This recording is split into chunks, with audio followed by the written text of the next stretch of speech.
Panorama group, जो सोचता है वो करता है। आपके अपने सपनों का आशियाना। नमस्कार, आप देख रहे हैं श्री पोस्ट लाइव। मैं हूं सृष्टि राज। बिहार में 62,000 करोड़ का बिजली घोटाला का आरोप। आर के सिंह बनाम विपक्ष, सियासत तेज। बिहार में बिजली क्षेत्र को लेकर सियासी घमासान तेज हो गया है। केंद्रीय मंत्री और पूर्व बिहार ऊर्जा मंत्री आर के सिंह ने यह दावा किया कि बिहार में 62,000 करोड़ रुपए का बड़ा बिजली घोटाला हुआ है। उन्होंने आरोप लगाया कि राज्य सरकार ने बिजली खरीद समझौते में ऐसी शर्तें लागू की जिससे निजी कंपनियों को भारी लाभ मिला और राज्य को नुकसान हुआ। उनकी नजर में यह प्लांट घोटाला है। और आर के सिंह ने आरोप लगाया कि अदानी पावर को बिजली उत्पादन के लिए जमीन बेहद सस्ती कर दी गई, जबकि बाजार पर काफी अधिक थी। उनके अनुसार भूमि आवंटन, बिजली खरीद समझौता यानी पीपीए और भुगतान की व्यवस्था में भारी अनियमितताएं आई।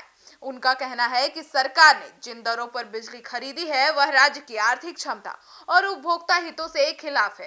इस पूरे मामले को आकर लगभग 62,000 करोड़ रुपए तक तय किया गया है। उन्होंने यह भी कहा कि बिहार की मौजूदा सरकार ने बिजली कंपनियों के साथ ऐसी शर्तें तय की जिससे आने वाले कई वर्षों तक उपभोक्ताओं पर बिजली दरें बढ़ने का बोझ पड़ेगा। उन्होंने इसे नियोजित भ्रष्टाचार बताते हुए जांच की मांग की है। वहीं विपक्ष ने भी इस मामले को तुरंत लपक लिया, लेकिन पूरी तरह से अपने अंदाज में। कांग्रेस और राजद ने आर के सिंह के आरोपों को तो भी गंभीर बताया, लेकिन सवाल प्रधानमंत्री नरेंद्र मोदी और केंद्र सरकार पर उठाया।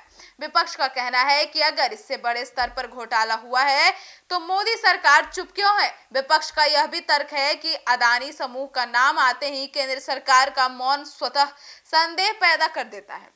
आरजेडी ने कहा कि यह आरोप कोई सामान्य व्यक्ति नहीं बल्कि मोदी सरकार के ही मंत्री लगा रहे हैं। ऐसे में केंद्र और जवाब देना चाहिए कि क्या वे सीबीआई या ईडी से इनकी जांच करवाएंगे या नहीं। विपक्ष का यह भी दावा है कि अगर मामला सही है तो इसका सबसे बड़ा राजनीतिक लाभ एनडीए सरकार को होना चाहिए था, लेकिन चुप्पी बताती है कि इसमें कई परतें हैं।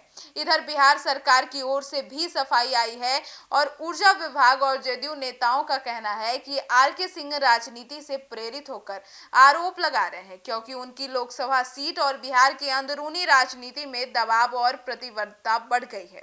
उनका कहना है कि जमीनी आवंटन और बिजली खरीद से जुड़े सभी निर्णायक नीति और कानून के तहत लिए गए हैं। अब इस पूरे मुद्दे ने अदानी समूह की ओर से कभी तक कोई सीधा बयान नहीं आया है, लेकिन राजनीतिक बयानों और आरोप प्रत्यारोप के बीच यह मामला अब बड़ा चुनावी मुद्दा बन सकता है। कुल मिलाकर यह मामला सिर्फ बिजली की दरों या जमीन की कीमतों की नहीं, बल्कि केंद्र और राज्य की सियासत, अदानी जैसे बड़े औद्योगिक समूहों की भूमि और रणनीतिक प्रभाव के सवालों से जुड़ा है। आने वाले दिनों में यह देखना महत्वपूर्ण होगा कि यह आरोप जांच के दायरे में आते हैं या केवल चुनावी भाषणों में ही घूमकर रह जाते हैं। आपकी क्या राय है, कमेंट सेक्शन में जरूर बताइएगा। धन्यवाद।